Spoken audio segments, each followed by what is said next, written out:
কার সাথে? এই টিচারের সঙ্গে। এই বিষয়টা আমাদের এখন নির্বাচন করার সময় এই সমস্ত সিলি বিষয়গুলো দিয়ে 20 বছরের ওপর শিক্ষকতা করেও বর্তমানে ভোটার তালিকা থেকে বিতাড়িত এসেছে ভোট পরিচালনার জন্য প্রিসাইডিং অফিসারের ডিউটিও। ভোটাধিকার থেকে বঞ্চিত হয়ে চিন্তায় রানাঘাট লালগোপাল উচ্চ বালিকা বিদ্যালয়ের শিক্ষিকা মিঠু খাতুন।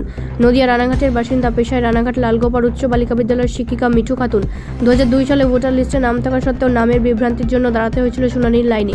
তবে চূড়ান্ত ভোটার তালিকায় পরিবারের সকলের নাম থাকলেও তার নাম ডিলিট, আর তাতেই চিন্তায় তিনি। অপরদিকে নির্বাচন কমিশন থেকে এসেছে প্রিসাইডিংয়ের ডিউটি।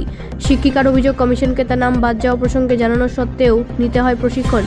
তবে বর্তমানে নাম বাদ যাওয়ায় তিনি তার কাজে যেতে নারাজ। শিক্ষিকার দাবি, ভোটার তালিকায় নামই যখন নেই সেখানে ভোট কিভাবে করব। অপরদিকে শুনানিতে প্রয়োজনীয় সকল নথি, পাসপোর্ট জমা দিয়েও আজ ভোটাধিকার থেকে বঞ্চিত তিনি। এই কারণে শরীর অসুস্থ হয়ে হাসপাতালে ভর্তি হয়েছিলেন। এর আগে ভোটের ডিউটি তিনি করেছেন। বর্তমানে নাম বাদ যাওয়ায় চূড়ান্ত হয়রানির শিকার হচ্ছেন বলে দাবি করেছেন শিক্ষিকা। তবে ট্রাইব্যুনালে আবেদন করেও এখনও কোনো সুরাহা মিলছে না বলে দাবি শিক্ষিকা মিঠু খাতুনের। তবে এই ভোটের ডিউটি তিনি করতে এখন নারাজ। এ বিষয়ে সরব হয়েছেন বিদ্যালয় পরিচালন কমিটির সভাপতিও।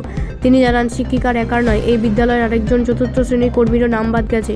অপরিকল্পিতভাবে এসআইআর করার কারণে এই হয়রানির শিকার হতে হচ্ছে সকলকে। রানাঘাট লালগোপাল গার্লস হাই স্কুলের যিনি একজন টিচার মিঠু খাতুন, তিনি অভিযোগ করছেন যে 2002 সালের লিস্টে তার নাম ছিল। তার পরবর্তীতে এনুমারেশন ফর্ম জমা দিয়েছেন, শুনানিতেও তাকে আসতে হয়েছিল, কিন্তু বর্তমানে নাম ডিলিট।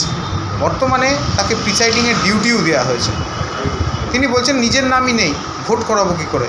হয়রানির শিকার হচ্ছেন তিনি। এই কারণে হাসপাতালে ভর্তিও হতে হয়েছে শরীর খারাপ নিয়ে। কি বলবেন? তারপর যেদিন আমাদের এখানে অপরিকল্পিত এসআইআর যখন শুরু হয়েছে তখন থেকেই তো এটাকে কেন আজকে মমতা বন্দ্যোপাধ্যায়, অভিষেক বন্দ্যোপাধ্যায় অপরিকল্পিত এসআইআরটা কেন বলছে? ওরা তো একচেটিয়া নাম বাদ দিয়েছে। যাদের প্রকৃতপক্ষে পাসপোর্ট আছে তারা সব কিছু জমা দিয়েছে, তার উপযুক্ত প্রমাণ আছে, তা সত্ত্বেও ভারতবর্ষের নির্বাচন কমিশন একদম বেপরোয়া হয়ে গেছে। যাদের নাম ভোটার লিস্ট থেকে বাদ যাচ্ছে আবার তাদেরকেই আবার ভোটের ডিউটি দিচ্ছে। অথচ সেই ভদ্রমহিলা, এই খবরে তিনি অসুস্থ। তার এই লালগোপাল স্কুলের ম্যাডামের বক্তব্য আমি যেটা শুনেছি, তিনি তো ওনাকে যখন ডেকেছিল হিয়ারিংয়ে, উনি তো সেখানে পাসপোর্টও শো করেছে।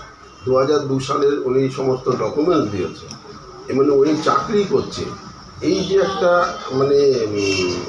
অপরিকল্পিত ভাবনা, বিজেপি এবং নির্বাচন কমিশনের যে যৌথ উদ্যোগ এবং যৌথ চক্রান্ত, এটা তো গোটা বাংলার মানুষের সাথে পুরো ক্রাশ হয়ে গেছে। স্বাভাবিকভাবেই এটা তো যতক্ষণ পর্যন্ত এই নির্বাচন কমিশন, জ্ঞানেশ কুমার আর ভারতবর্ষের মোদী সরকার থাকবে ততক্ষণ পর্যন্ত যোগ্য ভোটারদের ক্ষেত্রে এই ধরনের অত্যাচার হবে। তিনি বলছেন যে হাতে আর কয়েকদিন, তারপর আদৌ ভোট দিতে পারবেন কিনা বুঝতে পারছেন না। ট্রাইব্যুনালেও তিনি অ্যাপ্লাই করেছেন। তাহলে এই সমস্ত ভোটারদের কি হবে? এই সমস্ত ভোটারদের তার কোনো আপাতত কোনো ভবিষ্যৎ নেই এই ভোটের আগে। আমি যতদূর যেটুকু জানি, ফাইনাল ভোটার লিস্ট ইতিমধ্যেই বেরিয়ে যাওয়ার কথা বা বেরিয়ে গেছে। ন্যাচারালি যারা ট্রাইব্যুনালে আবেদন করেছিল তাদের আফটার ইলেকশন, তার আগে কোনো কিছুই হবে না। একমাত্র এদের নাম তুলবে মমতা বন্দ্যোপাধ্যায় এবং অভিষেক বন্দ্যোপাধ্যায়। তাতে যদি ভারতবর্ষের আইনের সাহায্য নিতে হয় সুপ্রিম কোর্টে, সেই আইনের সাহায্য নিয়ে হলেও তাদের নাম তুলবে। আপনাদের দলের থেকে কোনো রকম সহযোগিতা করেছেন বা করবেন বলে? আমাদের দলের থেকে অলরেডি ওখানকার আমাদের যিনি লালগোপাল স্কুলটা যে জায়গায়, সেখানকার যিনি কাউন্সিলর জয়দীপ দত্ত, ওনাকে বিষয়টাকে আমি দেখতে বলেছি এবং উনি আমাদের যুব তৃণমূলের সভাপতি রানাঘাট টাউনের। এবং সর্বোপরি আমি বলেছি যেখানে যা অসুবিধা হবে আমাকে যেন নলেজের দেয়, আমি নিশ্চিতভাবে সেটা করব। যেটা বিষয়, লালগোপাল স্কুলে সেখানকার একজন শিক্ষিকা রয়েছেন মিঠু খাতুন, তার নাম ভোটার তালিকা থেকে ডিলিট হয়েছে এবং তারপরে তাকে প্রিসাইডিংয়ের ডিউটি দেওয়া হয়েছে। তিনি ডিউটি করতে এখন বর্তমানে বলছেন যে নিজের ভোটই নেই, আমি ডিউটি কী করে করতে যাব। চূড়ান্ত হয়রানির শিকার হচ্ছেন বলে অভিযোগ করছেন। শাসক দলের পক্ষ থেকে অভিযোগ করা হচ্ছে অপরিকল্পিতভাবে এসআইআর করা হয়েছে এবং এই কারণের জন্য আজকে এই সমস্ত মানুষকে হয়রানির হতে হচ্ছে। তবে আগামী 4 তারিখের পর এই সমস্ত মানুষের নাম ভোটার লিস্টে তুলে দেওয়ার ব্যবস্থা করবে রাজ্যের শাসক দল। কী বলবেন? বিষয়টা হচ্ছে যে আমার এটা জানা নেই। ভোটার লিস্টের নাম না থাকলে আমি প্রিসাইডিং অফিসার হতে যাব না বা যেতে পারি না, এরকম আইনি কোনো বাধা আছে কি না, সেটা যদি না থাকে তা তখন চাকরিও করতে পারবেন না। ভোটার লিস্টে নাম থাকার জন্য যদি প্রিসাইডিং অফিসার যেতে রাজি না হন বিজেপি হতে পারে না। এটা যদি ওর লজিক হয় তাহলে তো ইয়েও সার্ভিসেও থাকতে পারে না। উনি 21 বছর চাকরি করছেন, বলছে এতদিন আমার 4টে পাসপোর্ট দেওয়া হয়েছে, শুনানিতেও দাঁড়িয়েছে, ট্রাইব্যুনালেও অ্যাপিল করেছেন, হাতে আর কদিন রয়েছে ভোটের। উনি অনেক কিছু টেকনিক্যাল ফরমেশনের জন্য এই জন্য এটা হয়েছে এবং এর জন্য সম্পূর্ণ দায়ী হচ্ছে মাননীয় মুখ্যমন্ত্রী মমতা বন্দ্যোপাধ্যায়। যেভাবে সুপ্রিম কোর্টে মানে পাঠানো হয়েছিল, যার ফলে অ্যাডজুডিকেশন কেসে সব কেসে এই কেসগুলো নিশ্চিতভাবে অ্যাডজুডিকেশন হয়েছে। ডিলিটেড কেস তো নয়, পরবর্তীতে ডিলিট হয়েছে। পরবর্তী ডিলিট হয়েছে, কিন্তু এটা বিচারাধীন অবস্থা ছিল। বিজেপিতে গিয়ে গিয়েছিল, বিজেপিতে নির্বাচন কমিশন যায়নি, আর বিজেপি তো যাওয়ার প্রশ্নই নেই।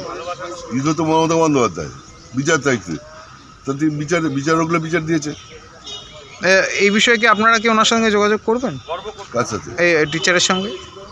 এই বিষয়টা আমাদের এখন নির্বাচন করার সময় এই সমস্ত সিলি বিষয়গুলো দিয়ে ব্যুরো রিপোর্ট, রাষ্ট্রীয় প্রসার বাংলা।